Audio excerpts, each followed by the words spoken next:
Ladies and gentlemen, welcome aboard the Wright Flyer. I'm Randy Wright, and I'll be your captain on tonight's very special program. And as always, I'm joined by my first officer, Jeremy Grapenton.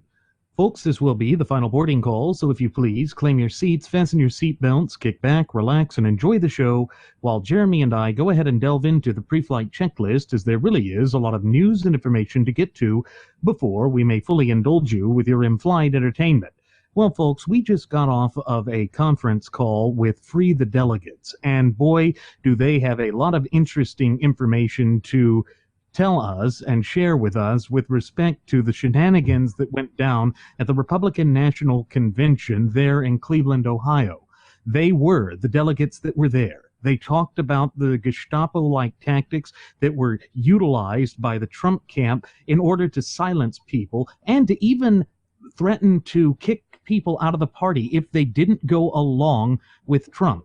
They turned off the microphones so that they didn't have a chance to have their voice heard. They tried to engage in raucous sorts of rabble-rousing, intimidation, sorts of things that you wouldn't expect to see in an open and honest society like that of the United States of America. But we here at Radio Aviation Excellence, the Wright Flyer, have warned about these sorts of Trumptalitarians for quite some time now. It has been a repeated, incessant pattern that we've seen with respect to Trump and his supporters. It's something that has only gotten worse as time goes on, right down to the way that they were trying to orchestrate the boos against Texas Senator Ted Cruz when he said something as innocent and harmless as vote your conscience. That's disgusting. The reason I say that's disgusting is, how is it a bad thing to say that you should be able to vote your conscience in a free representative republic like that of the United States of America?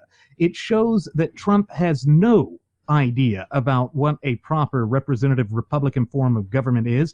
It further shows that he has no interest in a true free representative government. Of course, that should come as no surprise to anyone who's paid any attention to Trump's past dealings, his history, his record. Of course, he doesn't have a record as a quote-unquote politician other than by enabling them through funding some of the worst and most egregious offenders with respect to the frothing at the mouth Fabian socialist leftist agenda, which is dedicated to the complete annihilation of the United States of America, both as a nation and as a people. But again, this has been his goal all along, and it seems more now so than ever that he is a plant from Hillary Clinton, a plant that has been placed there to tear this nation and this political party apart. Think about it for a moment, folks. Since 1964, the gutless opposition party has been the home of the conservative movement. That was what this movement was all about. It's what the people were dedicated to. It was what the party had committed itself to.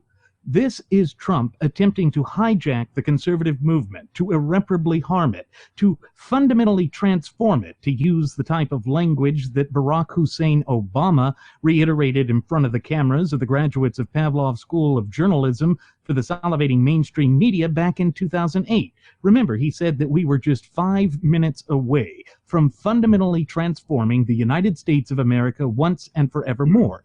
And that cannot be ignored. This is showing perfectly why we cannot entrust the reins of political power to the mafioso quafioso. Think about it for a moment, folks. He supported Terry McAuliffe there in Virginia with, what was it, Jeremy? I think it was $20,000 in donations as of 2014. Yeah, somewhere around there, 25,000. Yeah. I just want to add in here real quick, Randy. We've always reiterated that Trump is consistently inconsistent. Right. We kind of have to walk that back just a little bit because it's becoming evidently clear to anyone who thinks logically and understands what having a moral and good conscience is, people that refuse to remain silent, the only thing he's consistent in are these Hitleresque and Gestapo tactics. He's consistently tearing down any impetus of moral and ethical behavior within the party that still exists. He Right. wants to rid it completely. He's been consistent in doing that. Right. Where we say he's consistently inconsistent is with his policy positions, Yes. in so much as he doesn't have any policy positions. And that's the danger that the Republican Party is facing right now. And, you know, we've reiterated on past episodes of Radio Aviation Excellence, the Wright Flyer, that Donald J. Trump would be a danger to the conservative movement, because he has no conviction to it, and the fact that the gutless opposition party has become a party that doesn't stand for anything. Think back to 2008. They didn't stand for anything. That's why they pushed John McCain. And then again, in 2012, they didn't stand for anything. And following in the midterm elections of 2014, they didn't stand for anything. So that leaves us in this deleterious position, which really cannot be worked out for the party and for the good people.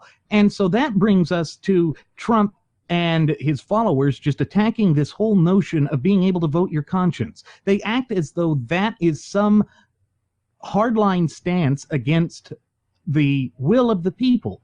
But if we recall, there were more people who voted against Trump than voted for him. But they don't want to apply that. And they don't want to speak about the fact that this is related to the 2012 rules changes that made it to where he would be able to sum up the numbers quickly, because they were trying to make it to where an early front runner could win the whole kit and caboodle. So we are left with this insatiable choice, this untenable choice. And they're saying that's the will of the people. They don't care about the will of the people of those states that did not send their delegates to Trump, where Trump did not win, like Texas and like Iowa. No, they wanted to, silence their voice. That is truly against our representative Republican form of government. And I don't care how they try and splice it. That's the God's to honest truth. The only difference between the RNC now and the we can call it the Trump-NC for, whatever the case is. The only difference between them and the Nazi Party is they haven't started selectively double tapping people behind the ears because they won't follow along lockstep. That's the only thing that sets them apart. It's the only thing. But what's to say that that's not coming down the pike? Right. Again, that, keyword being yet, that they're exhibiting all of the same characteristics, all of the same logic, all of the same tactics that Hitler used, and Goring and Goebbels, Himmler, so on and so forth, the same individuals. Basically, it's brainwashing and indoctrination of the masses. Now, I'm going to say this. I'm going to go off on a little bit of a tangent here, and quite a bit of a rant. See, Donald Trump has decided, because when he entered into the race, I knew it was a bad idea right from the get-go. And certain people within my lives have, questioned him, and all of a sudden, those questionings of him are gone. And they're looking at this as, you have to vote for Trump to keep Hillary out. My argument to that is, we had our chance to keep both Hillary and Trump out. Keep the evil out of our house altogether. I liken Hillary to 3 armed robbers breaking into somebody's home, and Trump would be 1 armed robber breaking into somebody's home. The method of recourse and the action to be taken is the same, regardless if it's 3 or if it's 1. You eliminate the threat, period. Which one poses more of a threat? Well, people will say Hillary is. I don't agree with that. I cannot agree that Hillary poses more of a threat, and here's why. Because we know exactly what she's about. We know she's predictable. The Trump is more of a threat because we know what he's all about, but we don't know when he's going to implement these things.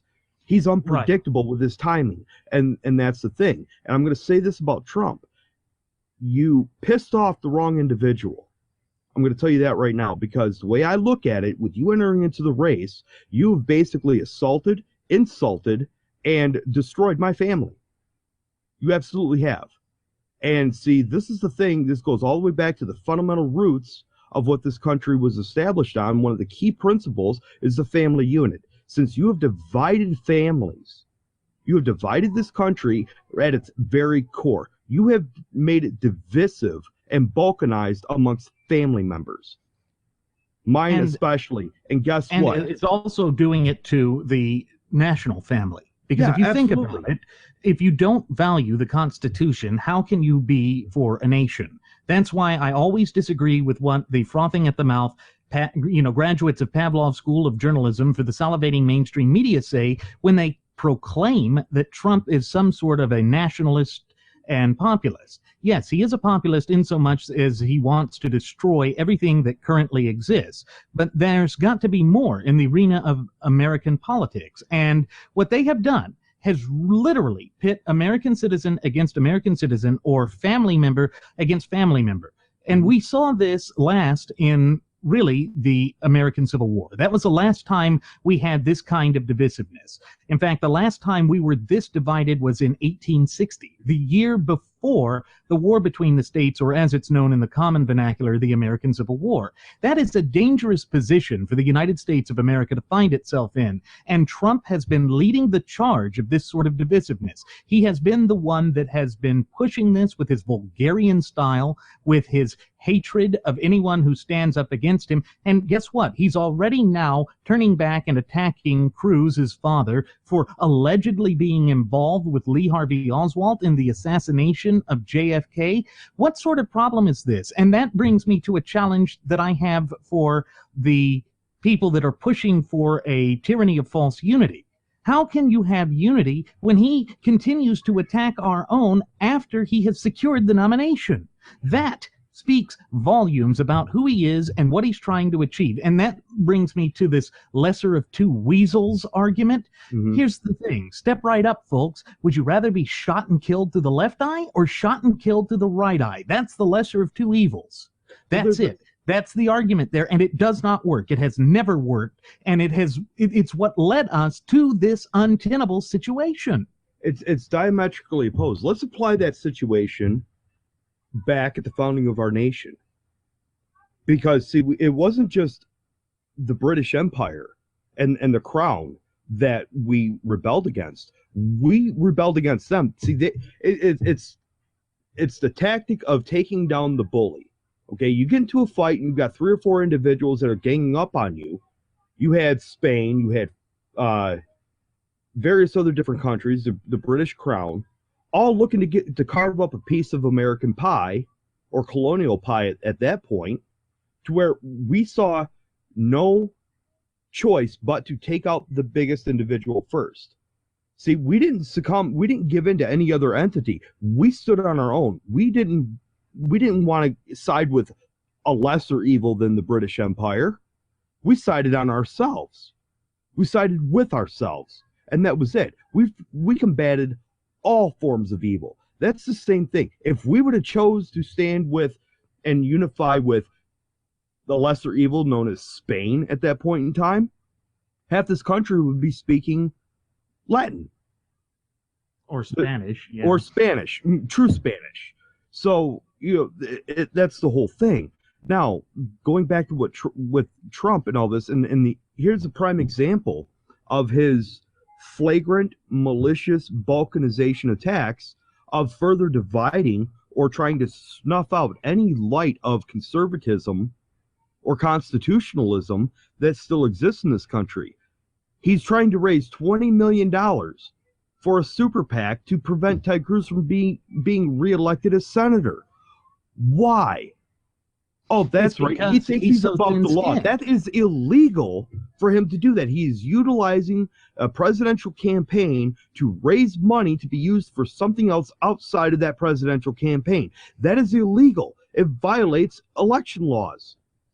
And it's not the first time, because we know that he's been carving out money from that to pay his own salary, the salary of those little brats of his, and it shows that he's in violation of this. This is why a Democrat group has actually gone forward and brought an an FEC claim against him, and it's going to be opened and investigated right now as we speak into this microphone.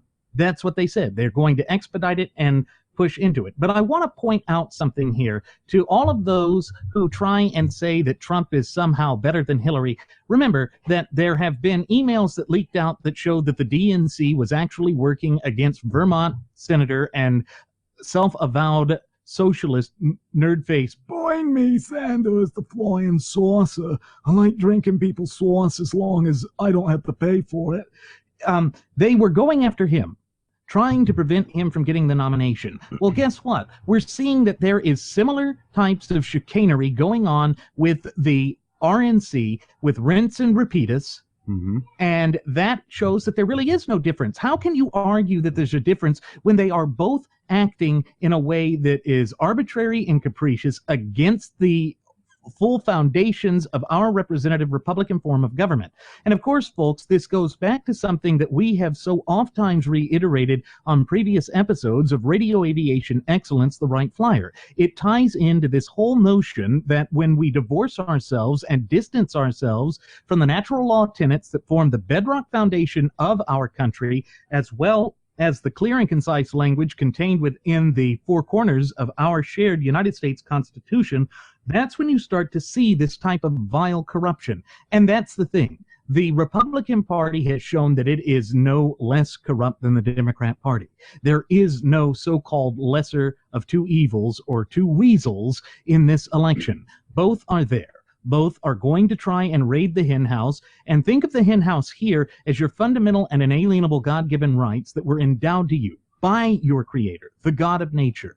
That's where it is. And as Jeremy has said so many times before, without your rights, you are left with nothing. That is the stark and harsh reality that we face in this once thriving and flourishing representative republic and vibrant community of popular sovereigns of ours. And the fact that our warnings are going unheeded with respect to this is just, it's disheartening. It's heartbreaking to see so many people that we have held in such high regard and with such great respect in the past turn their backs on their principles, basically selling their soul to the Pied Piper of disillusioned conservatives. It really does hurt. It stings. It cuts deep because we know that they should know better. But they have allowed themselves to be whipped up into such an emotional frenzy that they cannot see the forest despite the trees. And as long as that continues to be the case, we are not going to reach a better position in this country, and it is only going to play out getting worse and worse. That's why this whole erroneous notion of voting for the lesser of two evils never works, because it gives carte blanche to those who are trying to push these ridiculous, unacceptable candidates down our throats to say, if they fell for that, if they allowed that, then they'll just go for anything, and we'll just keep pushing further and further and further until we actually do get a reaction out of the body politique and the true ultimate wielders of popular sovereignty in this once thriving and flourishing republic of ours. See, and again, I'm reminded of the quote from Thomas Jefferson. All tyranny needs to gain a foothold in this republic is for people of good conscience to remain silent.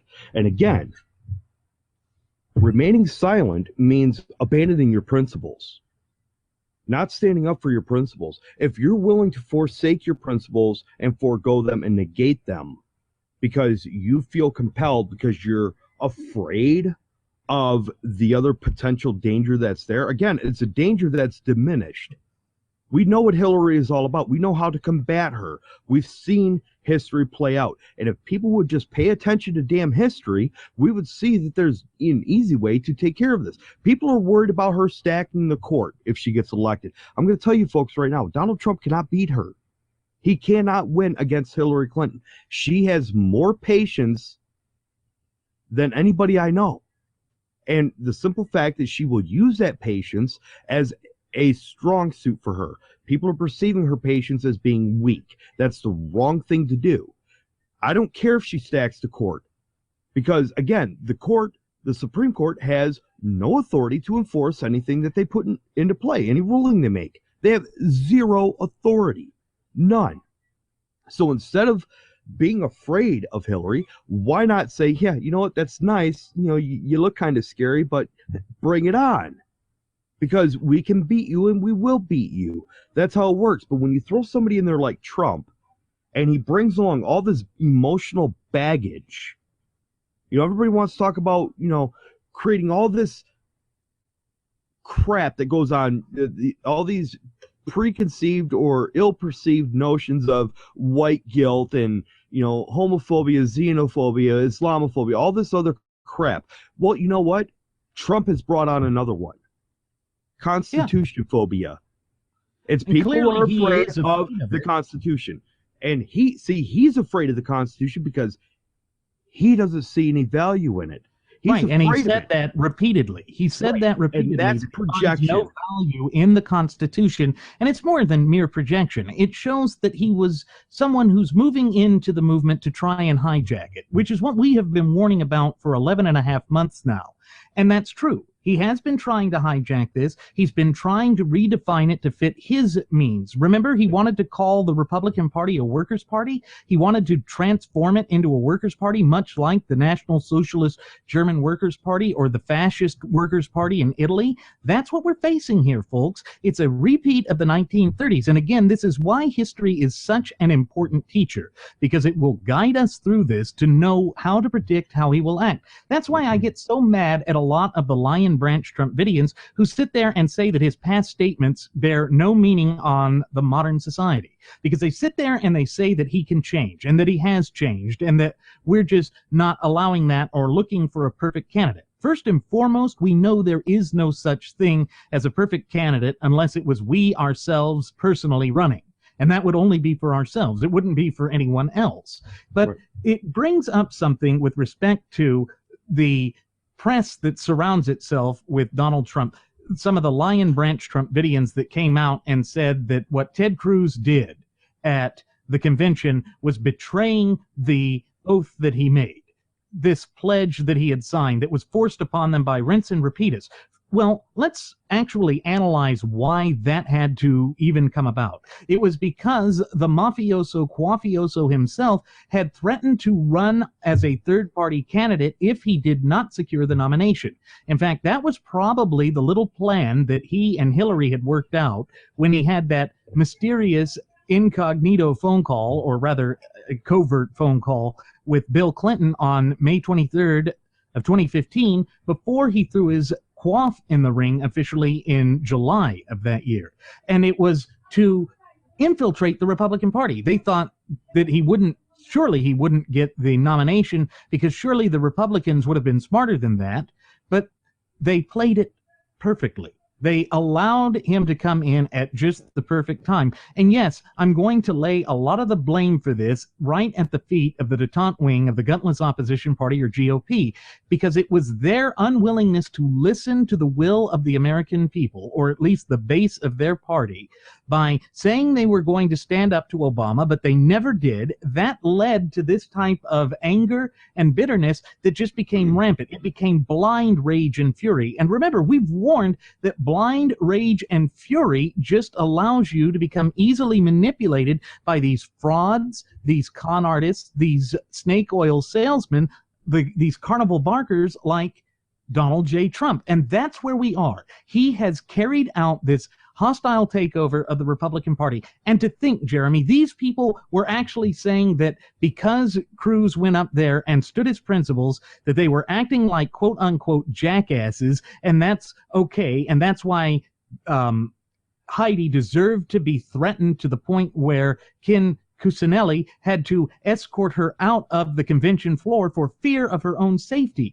It's as though they have transformed the United States of America away from a constitutionally endowed representative republic to some sort of banana republic with the Chiquita and Quaff trying to take over.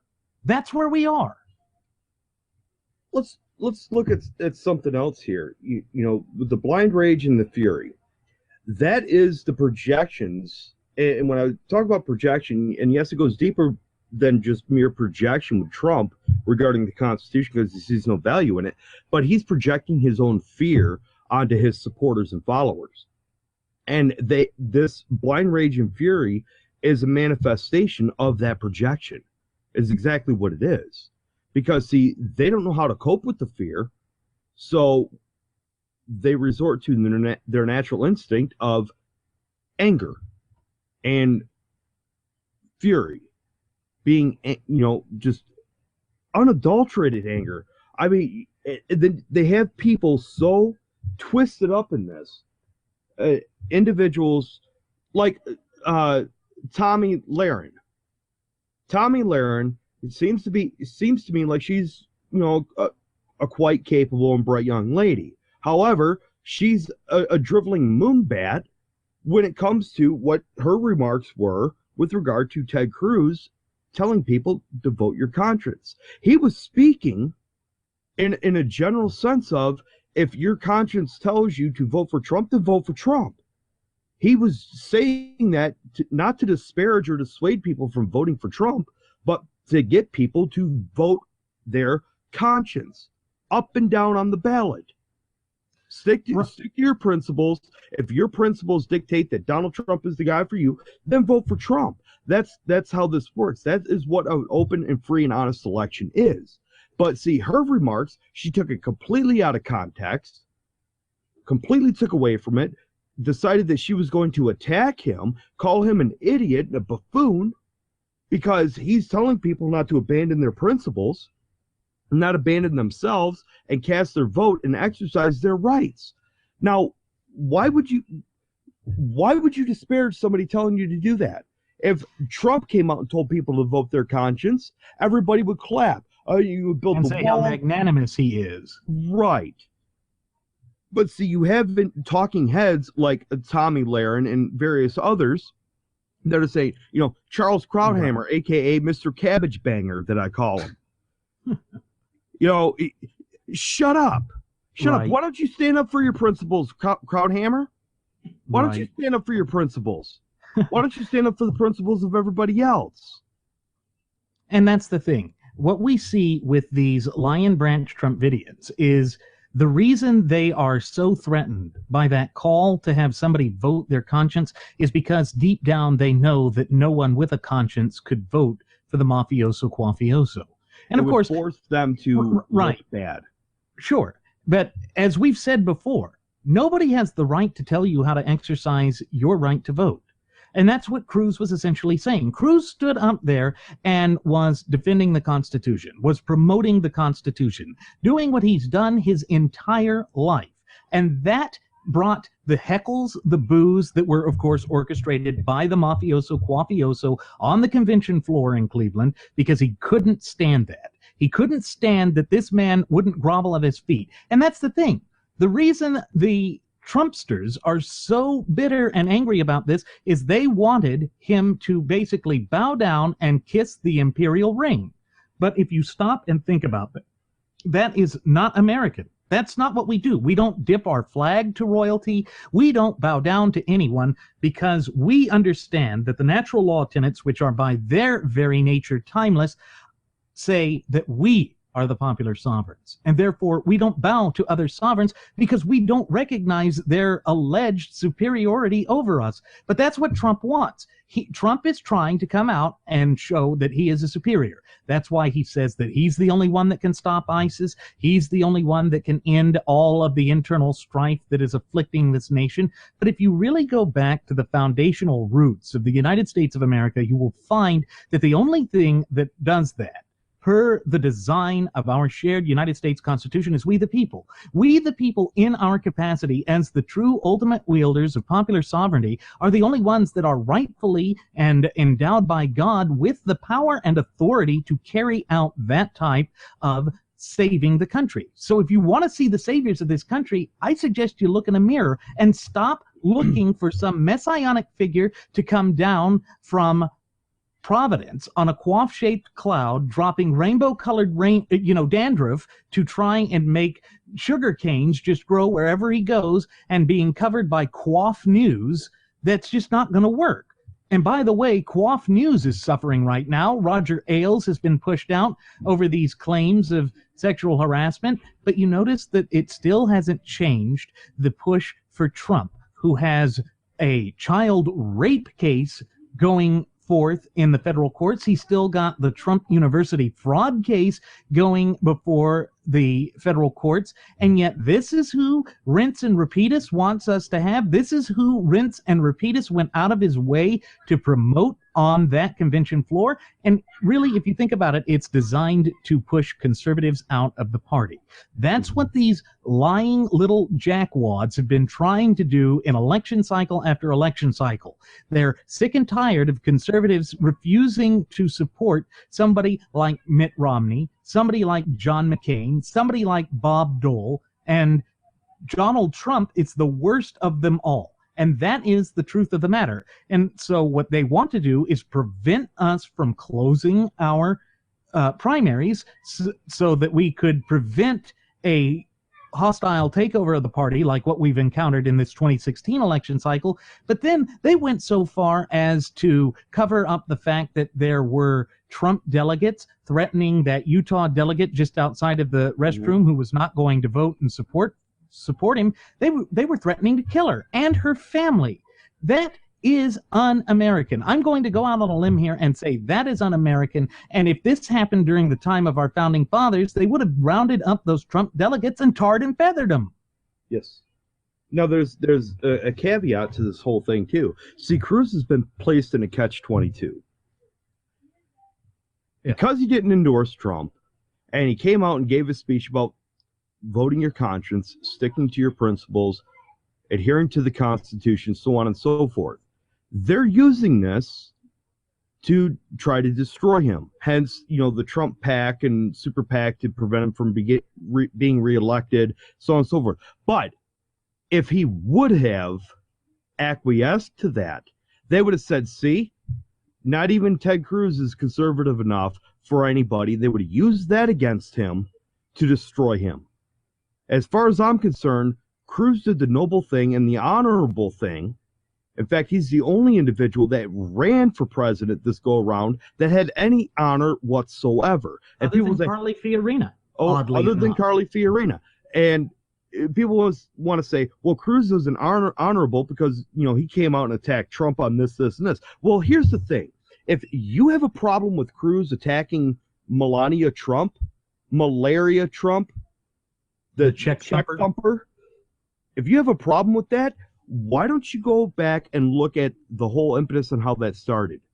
Had she not posed nude or done the things that she did, none of that would have been brought up. She brought this on herself because of the choices that she made prior to this.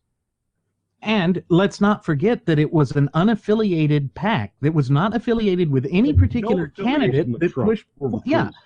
None.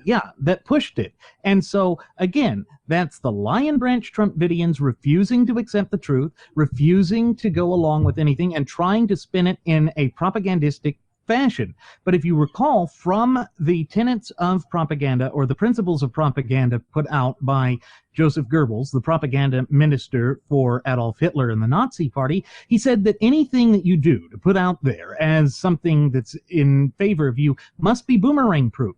That's the problem. It's not boomerang proof here, and Trump is the one that's gone out of his way to ensure that it's not. And therefore, they are just giving or adding fuel to the fire for the Democrats. The Democrats are just salivating because they have this great opponent who fulfills all of the stereotypical two-dimensional caricatures that the left always tries to pigeonhole the right with in this country, because Trump fulfills and satisfies it. He's against women. He's vile with that. Remember, he said that it was his own personal Vietnam against venereal diseases, and he was bragging on the Howard Stern program about having all of these trysts. So we see that he already doesn't have the character and fitness to wield the reins of political power in this country. And then let's take it a step further. It was not Cruz personally who went out and attacked the Czech thumper. It was that super PAC. However, in the case of Trump, it was he personally who tweeted that unflattering image of Heidi. It was his camp that leaked the medical records of Heidi Cruz with respect to her mental health, which, by the way, is a violation of federal law. HIPAA and high-tech forbid that. Why is that not being investigated? Why? It's because the graduates of Pavlov's School of Journalism for the Salivating Mainstream Media and Obama's Just Us department doesn't want to look into it. They are terrified of Ted Cruz because they know that Ted Cruz will throw their lanky little posteriors behind bars so that they could be an exhibit for the American people to see what happens to corrupt politicians who attempt to abuse their power over the true ultimate wielders of popular sovereignty, we the people. And unless and until we start holding people accountable for their words, deeds, and actions, we're only going to see charlatans like Trump continue to infiltrate and infest our political process in this once thriving and flourishing representative republic of ours. That's why we say that you must foster that fluent and working knowledge and understanding of our Constitution, and thereby your fundamental and inalienable God-given rights, because when you do that, that's when you can stand up to these charlatans and say, no, enough is enough. Yeah, and again, this goes right back to the principles of propaganda with labeling, okay? And point number 6 of Goebbels' principles of propaganda is to be perceived, propaganda must evoke the interests of an audience and must be transmitted through an attention-getting communications medium. Trump has not paid a dime for airtime on the mainstream media. And the mainstream media is where the vast majority of individuals get their information from regarding politics.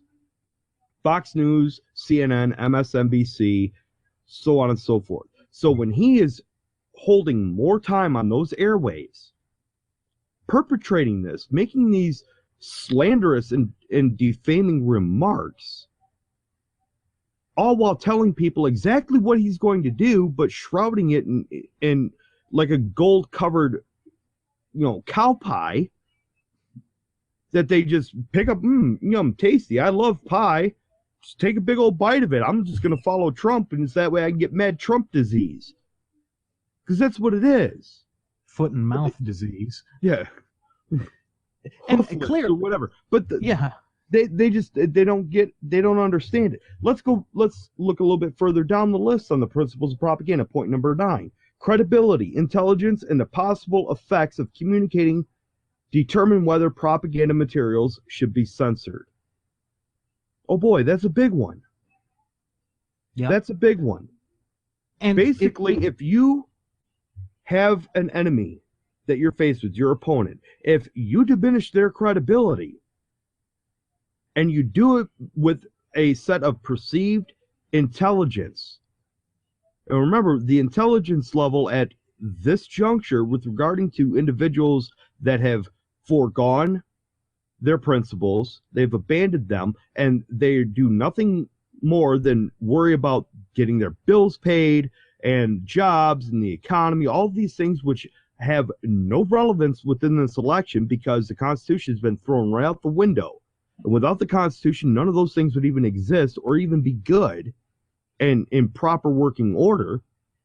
Therefore, the intelligence capacity is equivalent to the ovulation cycle of a gnat with these individuals. And which is non-existent.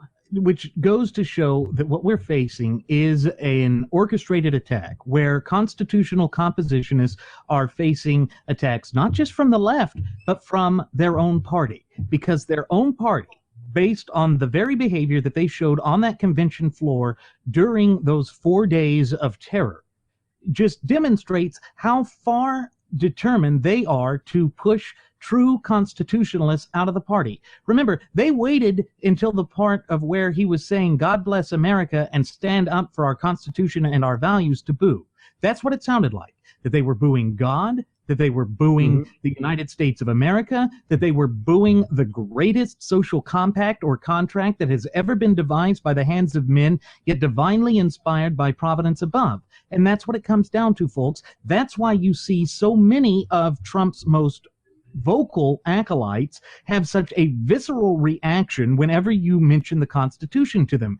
First of all, they don't understand the Constitution, nor do they care to understand the Constitution. They close their mind to it. They shut their ears to it because they don't want to have to address it or deal with it. And so that leads to where you're essentially talking to a wall. This is why you couldn't convert them. This is why you couldn't have an honest, logical, reasonable conversation with them, because they did not want to have those kinds of conversations. It threatened what they were pushing for. This is all just emotionally driven. And again, that's why we warn that you should not allow your emotions to run rampant, because it leaves you susceptible to these sorts of attacks, which have just doubled down under this bizarre ascendancy of the mafioso quafioso. And unless and until we really begin to address this problem and to admit that this is a problem that exists within the gutless opposition party, we're never going to be able to address it. Never fully. And it's just going to continue sliding ever further to the left.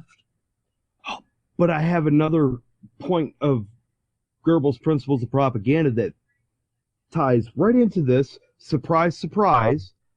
Point number 10. Material from enemy propaganda may be utilized in operations when it helps diminish that enemy's prestige or lends support to the propagandist's own objectives. When has Trump ever spoken at length on anything regarding the Constitution? When has he ever said that if I'm president, or when I'm president, I will ensure that the Constitution is followed and the laws of this country will be executed in accordance thereof? He hasn't. He never mentions the Constitution unless it was expedient for him and he was able to utilize it to twist it around and to destroy Cruz. Why? Because Cruz is a constitutionalist. That's all Cruz talked about, the Constitution. Why? Because he cared about the American people. And he understands that without the Constitution, we would not be the popular sovereigns. We wouldn't have the freedoms and liberties that we have. So he spoke on the Constitution at great lengths because he wanted people to be empowered. He wanted them to understand that he was there for them, to make sure as a leader, he would stand aside. He would not stand in the way of people exercising their freedoms. In fact, he would do everything he could to prevent them from being stifled. If Cruz would have been the nominee, most assuredly he would have defeated Hillary Clinton, beyond a shadow of a doubt. That scares the hell out of the gutless opposition party, because they wouldn't be able to stop him, because they would make the laws, and as executor of the laws in the executive branch, the president, he would say, that law is unconstitutional, I'm not enforcing it. And if any of my agencies, which all agencies that enforce the laws fall squarely under the executive branch, if any of them think they're going to enforce this, they'll only exist on paper and they will not exist physically.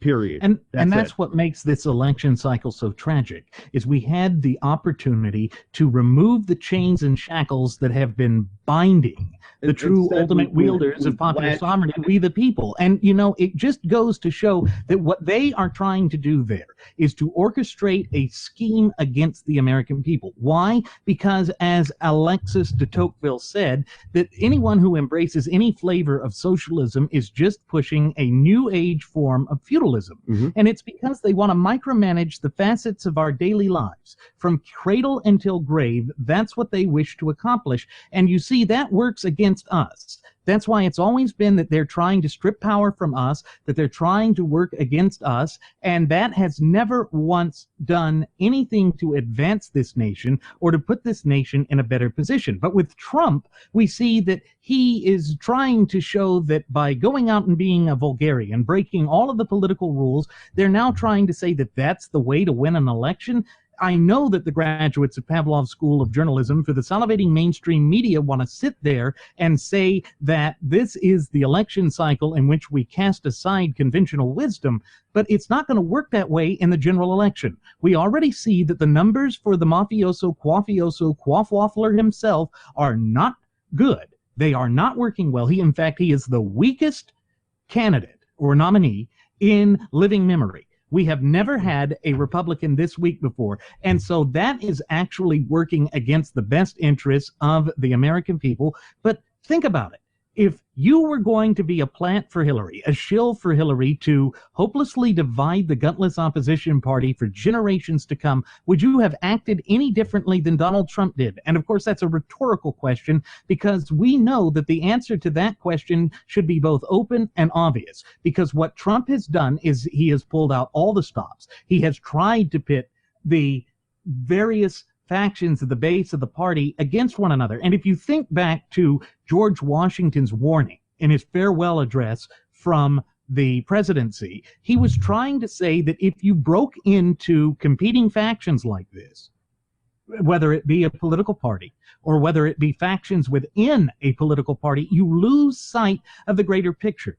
And the greater picture, or the totality of the circumstances that we lose sight of, is the greater good of America, that being our natural law-based Constitution, which is the codification of our fundamental and inalienable God-given rights, which cannot be besmirched, belittled, abridged, or encroached upon without due process under the law. And you notice that Trump's already come out against due process because he sided with the frothing at the mouth Fabian socialists in their attempts to strip and deprive the true ultimate wielders of popular sovereignty of their fundamental and inalienable right to keep and bear firearms by joining in with that no fly, no buy, and if you mention due process, we cry.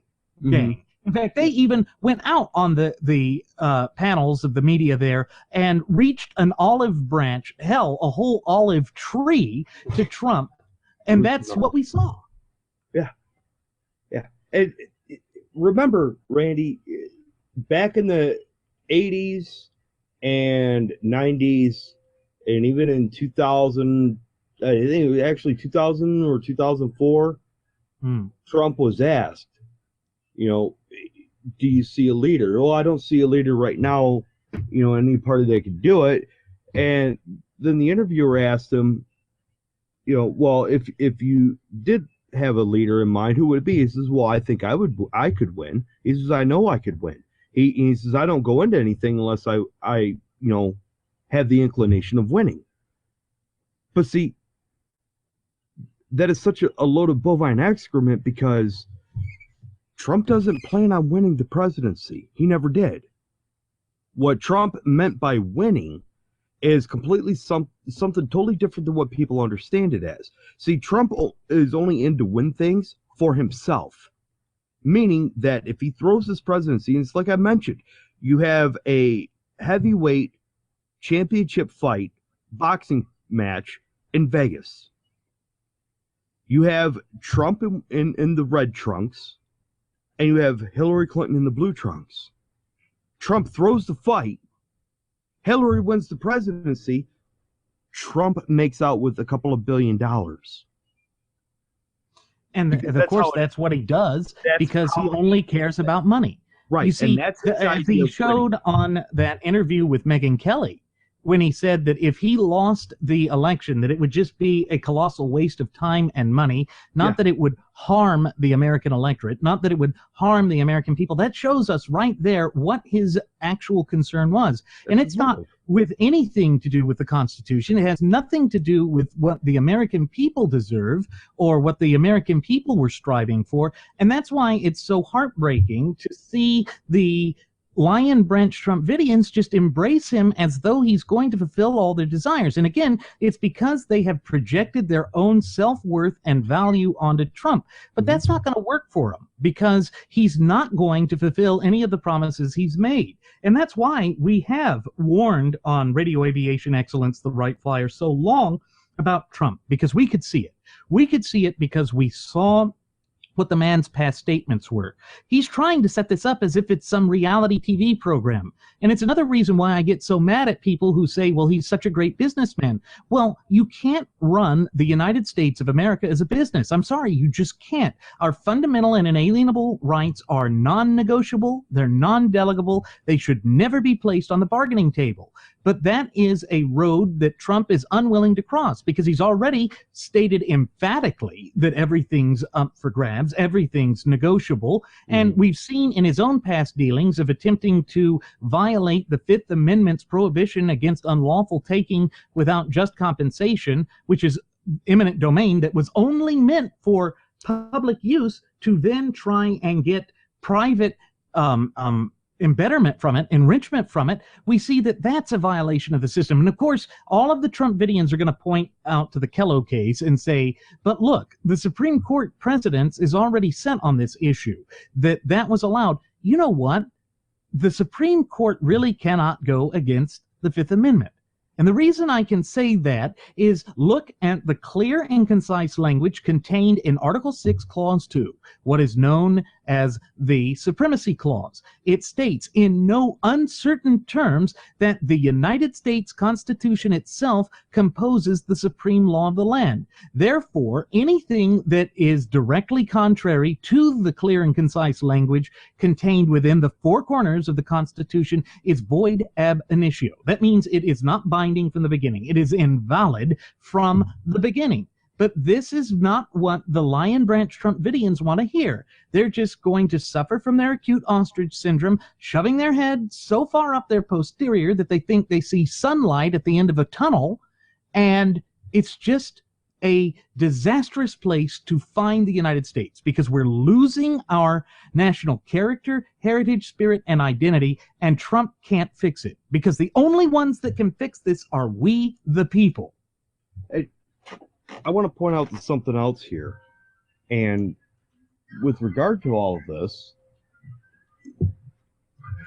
again, I bring back this fear of Hillary. To everybody out there that's listening that has acquiesced to this lesser of two evils things, we have to vote for Trump to keep Hillary out, because if Hillary gets in, everything's going, the nation is done. It's finito, kaput. I'm going to tell you right now, I'm not going to allow that to happen. I'm not going to allow that to happen. You have every right to vote for Trump. I have no authority to tell you not to vote for Trump, but I do have the authority to defend your rights, to defend that decision, and to defend you, your possessions, your property, and your freedom when Hillary Clinton does try to do these things. And again, folks, she's going to be the president. I'm not saying that as a gleeful thing. It's a harsh reality. So we had better stand up and realize real quick, start making preparations to combat her tyrannical rule. When she goes to stack the Supreme Court and they say the Second Amendment is no longer valid, again, just as such with their rulings in the Kelo case, well, they could do this because it's precedent. No. Okay, you want to make that ruling? Enforce it. Let's see you enforce it. Because I guarantee you, there are more people like me and Randy and our first Air Marshal Nelson Ward than there are of them. And when they try to enforce something like that and take the last bastion that we have of sole means of preserving our liberties in this country and each other, I guarantee you it will be a war that they do not want to see. Yeah, because it's a war that they're not going to know how to win, because they are afraid of that sleeping giant that's there. And let's make no mistake about it, folks, the American people are a sleeping giant. Why do you think Admiral Isoroku Yamamoto, who was educated here in America, said that there would be a sniper behind every blade of grass? It's because that is what they were doing. It is what the American people are, with our Second Amendment rights. That is why we have said that every enemy and opponent of the United States who's come out and tried to defeat and destroy us has always underestimated the American people. They have underestimated the unconquerable and indomitable spirit of the American people. And the only way that we have been able to overcome every obstacle, hurdle, and adversity that has ever been placed in our path is because we were willing to stand up for what we believed in. That is what we must do now. We must be proactive in the maintenance and safeguarding of our fundamental and inalienable God-given rights, because no one else has the authority or the ability to do anything to bring that back or to protect that. That is something that has been squarely placed on our shoulders. It's why we must be diligent, and our founding fathers would expect this of us. Remember, when Benjamin Franklin answered that young woman about, what have you given us, Mr. Franklin? A republic if you can keep it. That if you can keep it is there to say that it was meant to be handed to our posterity, and it's meant to be every generation as the watchman for our rights. Therefore, it's our duty, our obligation, and above all, our responsibility to stand up for and defend our fundamental and inalienable God-given rights. It's not just an expectation that the founding fathers would have had of us. It would have been a demand. It would have been a demand of obligation. There's no other way around it. That's just a cold hard truth about it. And going back to the founding of our nation, our fight of independence against the British Crown, people have to remember, it was at that point when the British came to take away the very means of individuals protecting their own lives, when they finally said no. Then they tried again in 1812. We stood up and said no. History is going to repeat itself. I'm not worried about Hillary Clinton. I'm not afraid of Hillary Clinton. I'm not afraid of anybody, truth be told. I'm not afraid of anybody. There's nobody on this earth that I fear. And you know what? Having the mentality of being afraid of somebody coming and taking your rights, that tells me that you don't have the wherewithal or the inclination to prevent people from taking what's yours. Again, if you're afraid of Hillary Clinton coming and taking your guns or taking your freedom of speech away, eliminating your freedom of religion or any other right that's enumerated in our shared Constitution, if you are afraid of that, then most assuredly you're going to lose it. Instead of being afraid, embrace the danger, meet it head on, and vanquish it. That is our American spirit. That's the fire that burns in our bellies. We did it in 1776, we did it in 1812, and we'll do it again. Well, we even did it in 1836 in Texas. Yes. Remember, in the Battle of Gonzales in 1835, actually, what was it that the Mexican army was coming to take away? It was a cannon that was provided for defense against Comanche raids. Mm-hmm. And so the Texians, as they were called at that time, went out and hoisted a flag on that cannon, and it said, "Come and take it." Mm-hmm. Well, that's where we are, folks. It's come and take it moment here.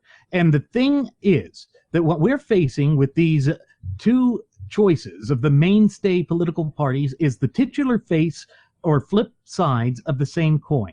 There is no distinguishable difference between them. There is no discernible difference between Hillary Rotten Clinton and Donald Trump. Remember that Trump is one of her top donors back when she was the senator for the state of New York up there in Washington, D.C. He had given her lots of money. And then I've already heard a lot of the Lion Branch Trumpidians try and come out and to spin that in a way that works for them, that says that, well, Ted Cruz donated to his opponents too. No, not really. And Ted Cruz was not in a major business to do that. And of course, they'll try and say, well, that's the cost of doing business in a place like New York. No, it's not. No, it really is not. You individually cannot be forced to donate to one political party. And if there is that corruption, you need to stand up and fight to it. Oh, maybe I'm being naive and idealistic, but no.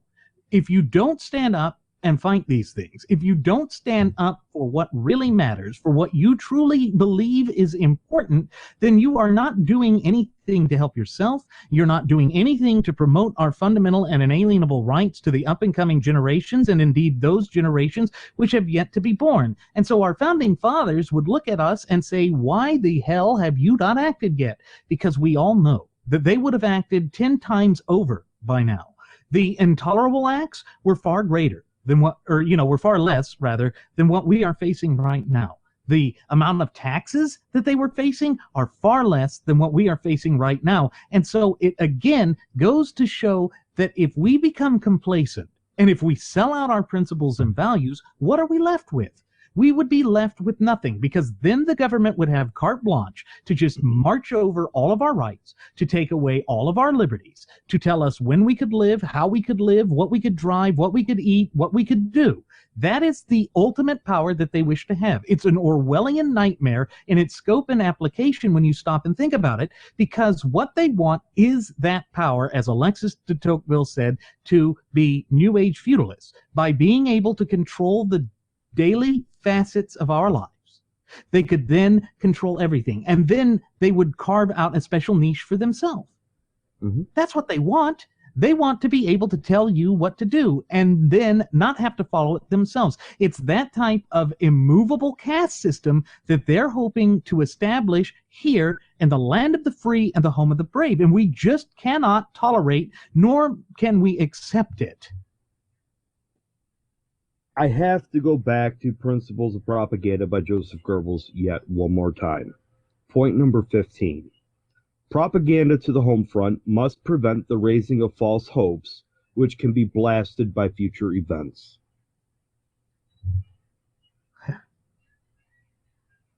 Yeah.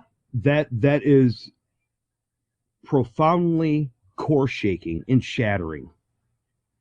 Because, see, all of these false hopes that are against our home front, our Constitution, we're going to build the wall, we're going to kick ISIS ass, we're going to have a better economy, I'm going to bring back jobs.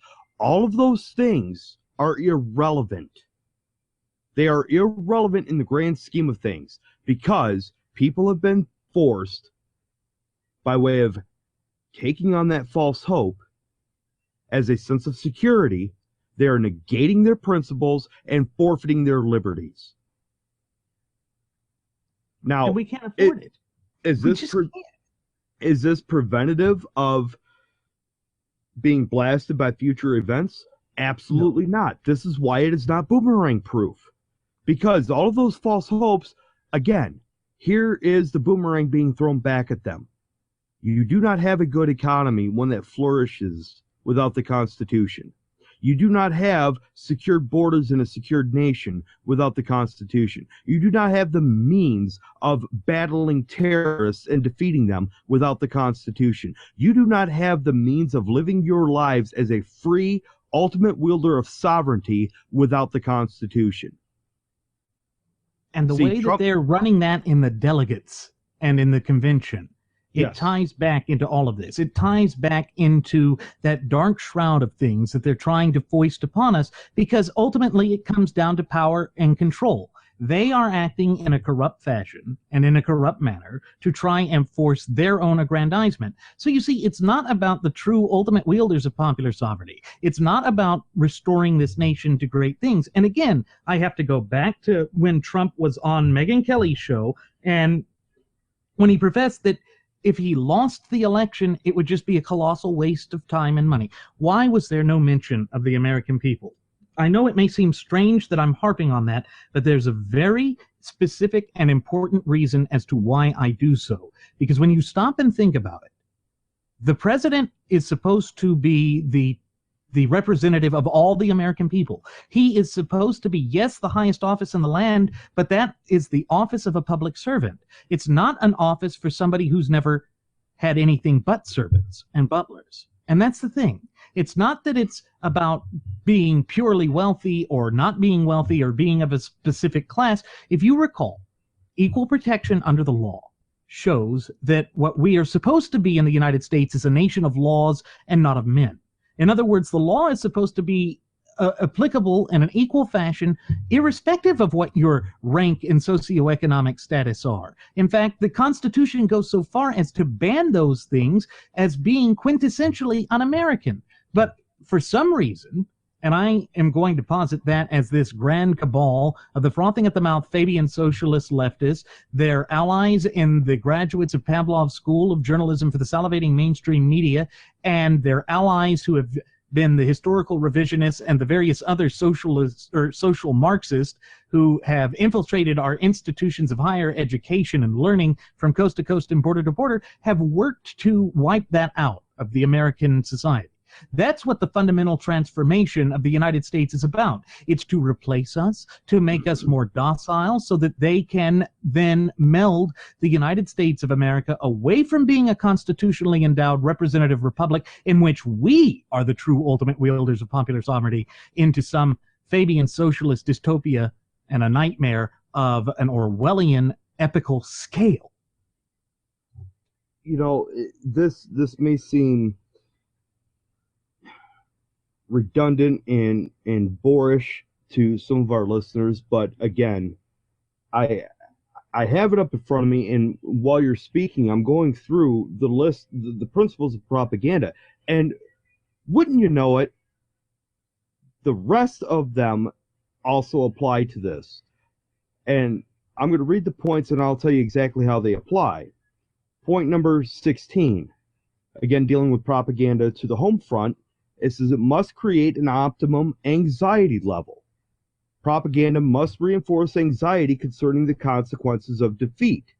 Propaganda must diminish anxiety other than the concerning the consequences of defeat, which is too high, which cannot be reduced by people themselves. That part right there, point B of point number 16. That's the tyranny of false unity. That's the tyranny of false unity. It also resorts right to the convention, and it's Trump's entire message. But here's the thing. Here's the other message that Trump has been putting out there, and that his followers are perpetrating now. Propaganda must reinforce anxiety concerning the consequences of defeat. If you don't vote for Trump, you're voting for Hillary, and Hillary will win, and we can't have that. We have to vote for Trump in order to keep Hillary out. All of this was done by design by the Trump campaign, every bit of it. In fact, he's actually told people to go out and say this. Of course. Okay. Just as he told people to go out and boo Ted Cruz, just as he went out of his way to try and change the narrative of the Republican Party to transform it into this workers' party that has no place in an open and honest society like that of the United States of America. But think about it. This whole idea of you have to vote for the lesser of two evils because this is the worst enemy or political foe we've ever faced in the entire brief yet illustrious history of the United States, that line has become like crying wolf because it's been done over and over again ad nauseum. Remember, they did it in 2008 against Obama, and then after the disastrous first term of this Barack Hussein Obama regime, they put up Romney and say that, well, again, this is the worst presidency. It's going to be the death of the country, blah, blah, blah. Well, as we sit here and speak into our microphones tonight on our state-of-the-art radio program, the United States of America may be battered and bruised, but it's not dead.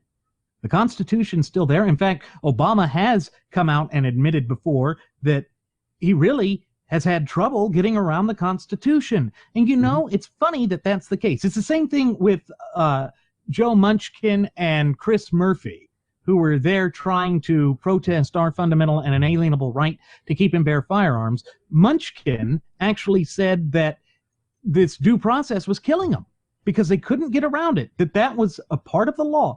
Isn't it funny?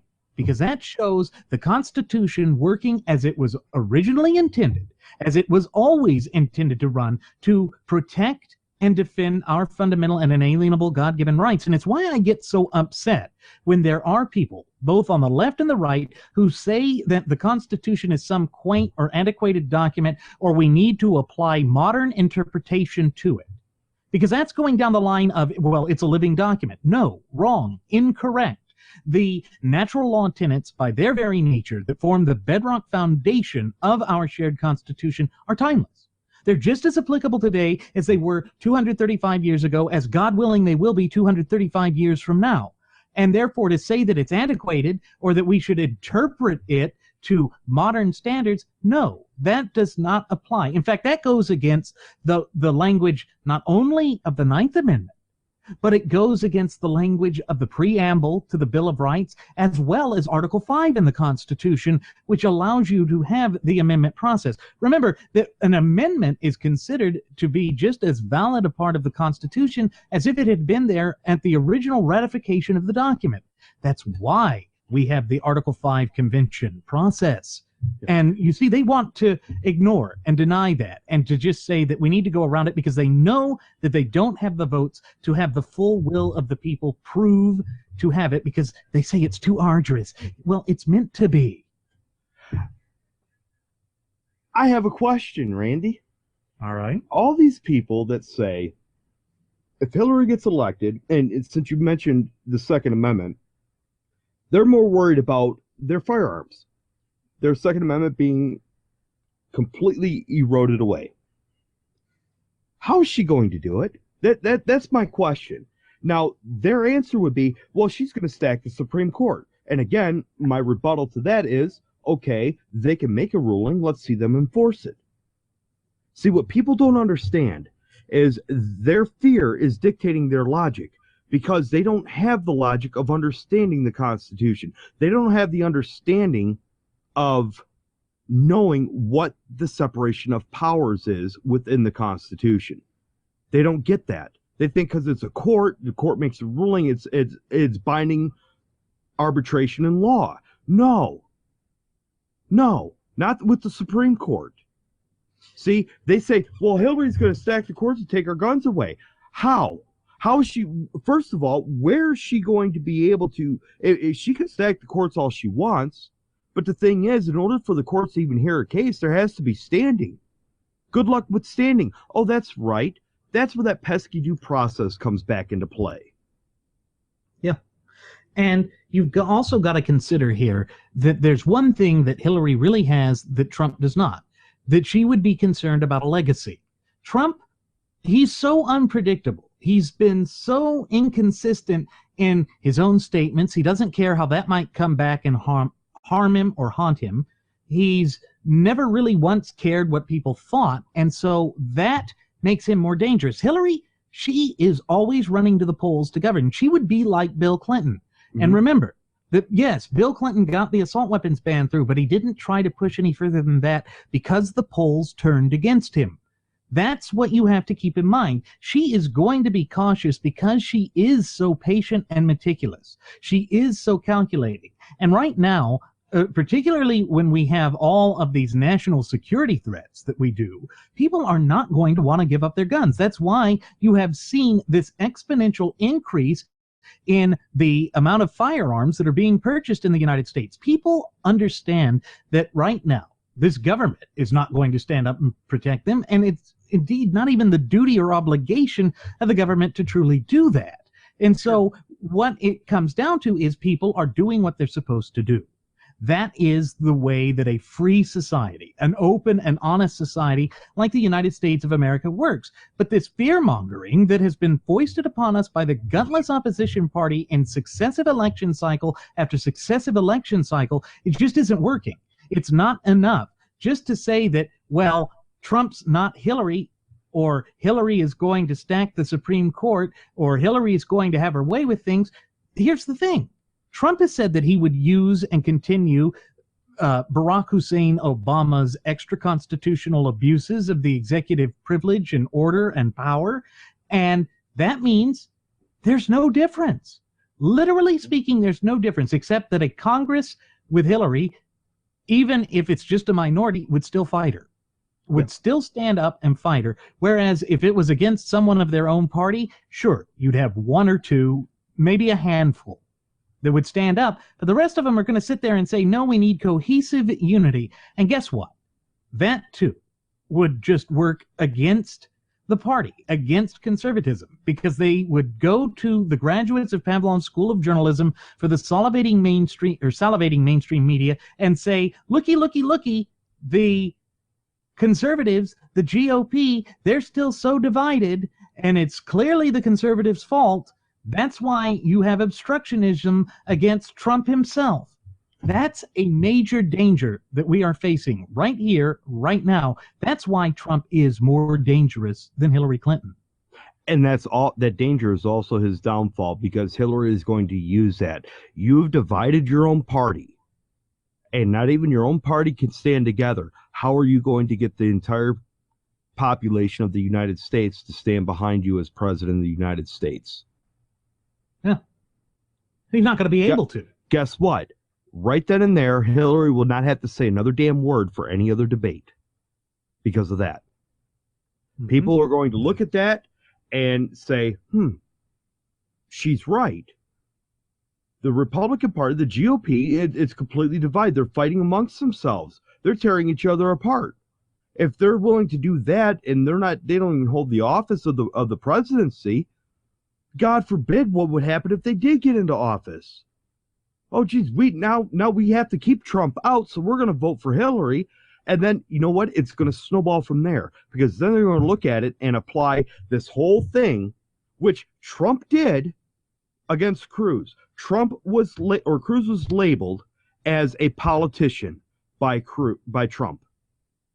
And Trump used that to invoke the emotions of this anger that people are angry at all the politicians. He labeled Cruz as a politician, and that's how he was able to oust him. That's why Cruz didn't get the support that he did from all these Trump dumpsters. Hillary's going to turn right around because she's patient, because she watches this, and then she's going to say, you know what? The GOP can't even stand united together.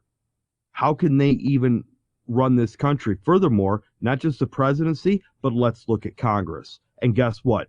House of Representatives, they're all unelected. Senate, they're all unelected. And then at that point,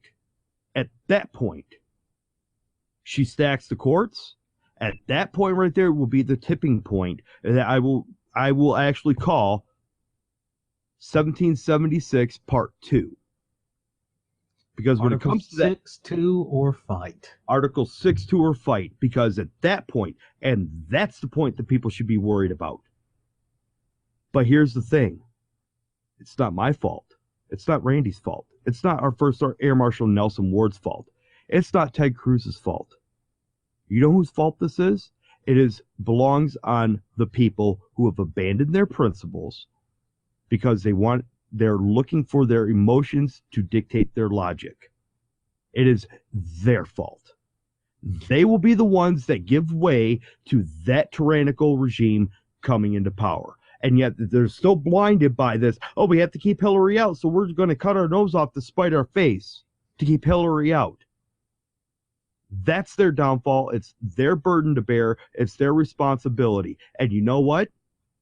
Anybody that says otherwise is full of bovine excrement, and they have no authority. They have no right. In fact, all respect for individuals that tell me it's my fault if Hillary gets elected, all respect will be gone. In fact, I will consider those individuals persona non grata.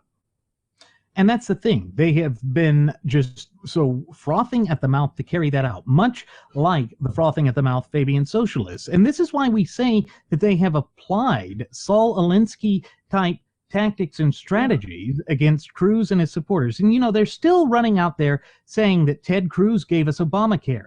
Can you believe that the mafioso Quafioso actually went out in front of the cameras for the graduates of Pavlov's School of Journalism for the salivating mainstream media and proclaimed that Cruz gave us Obamacare? No, Cruz has been fighting Obamacare from day one. Cruz was the only one who went out into the arena there and said that we should be able to trade or sell insurance across state lines in a free market fashion. He was the only one that really proposed any logical or rational way about it. And that's why Cruz never said we need to repeal and replace. That's the thing. Trump, all of them, Pence too, say that we need to repeal and replace. Well, replace with what? How are you going to replace an unconstitutional law? A law that is void ab initio, or meaning unbinding, invalid from the get-go.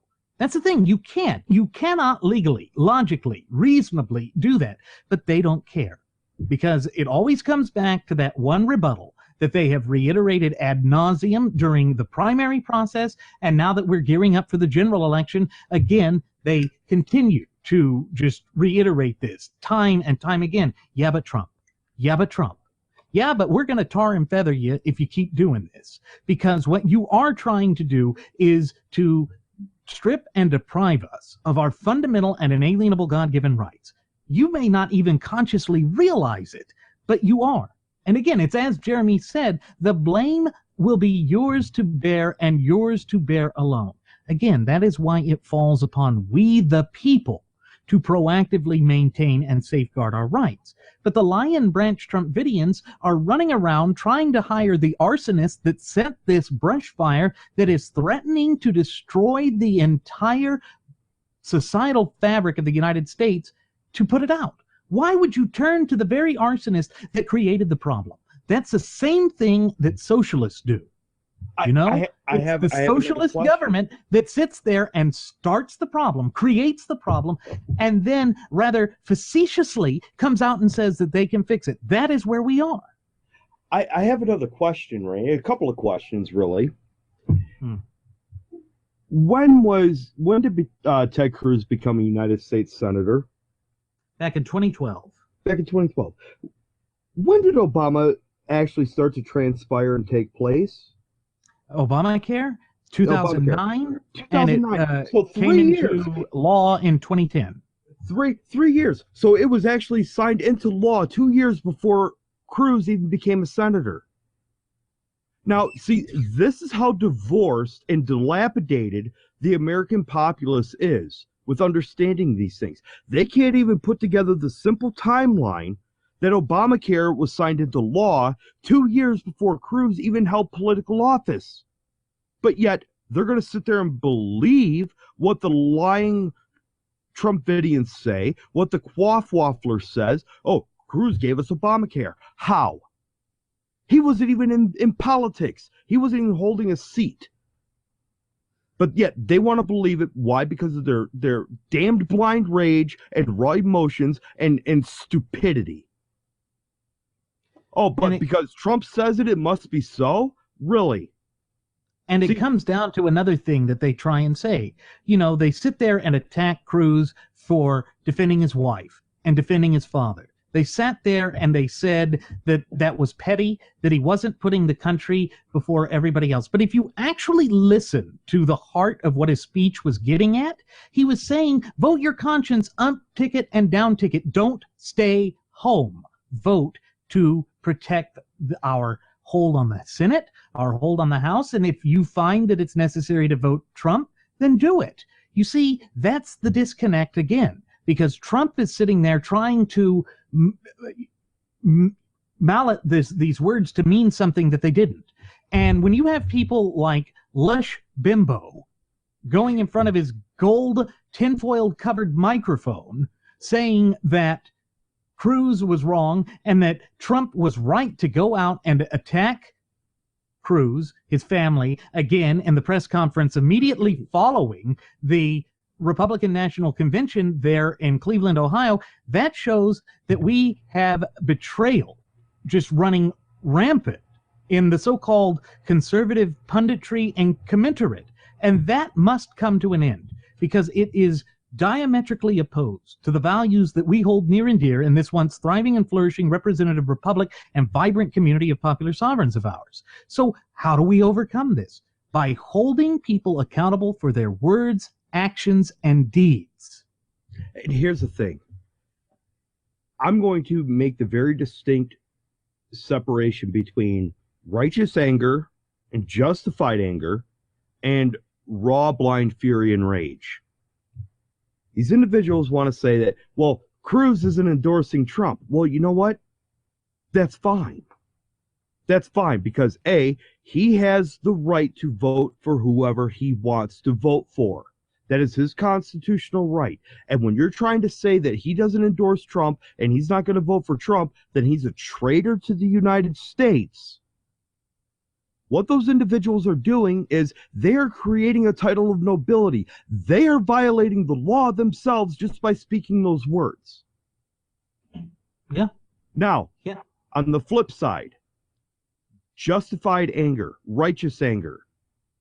We have every right to be angry at those individuals, because if they're going to do that to one person just because he's an opponent of their messianic figure, their quaff Christ, Cheeto Jesus.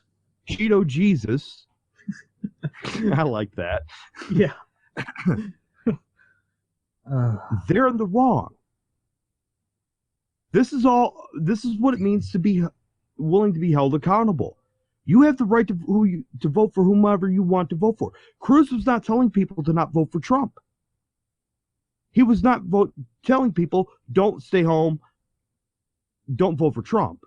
He was telling them, vote your conscience. If your conscience meant vote for Trump, then vote for Trump. Some people would even argue that he was actually making somewhat of an endorsement, not for Trump, but for the people, for the Constitution, for their rights. And these individuals, these jackwads that want to say, oh, he didn't endorse Trump. So what? Remember, Trump said he doesn't need conservative support. He doesn't want conservative support. He'll win it without it. Good luck, Cheeto Jesus. I wish you all the best. And it's not going to work. The matter is, you won the nomination for the Republican Party, but the Constitution suffered a defeat. See, we the people lost because of your asinine shenanigans. And when Hillary Clinton gets elected, we all lose. But again, it falls down to we the people to rectify that situation. And I guarantee you that situation will be rectified. Because it must. Because that is the natural order of things. It is cyclical, and history is repeating itself. And this is proof positive, again, that people have failed to pay attention in history, so now they are condemned to repeat it. And that's why we have to be so proactive in maintaining and safeguarding our fundamental and inalienable God-given rights, because nobody else can do it. Nobody else has the God-given authority to do it. So we have to act in a righteous fashion. And it's interesting that you mention righteous indignation. When they sit there and they attack the natural order of things, because if you think about it, the fundamental building block of society is none other than the familial unit. That is the start of government. In fact, that is what our founding fathers would call the strongest point of government. That's where the people exert the most amount of control.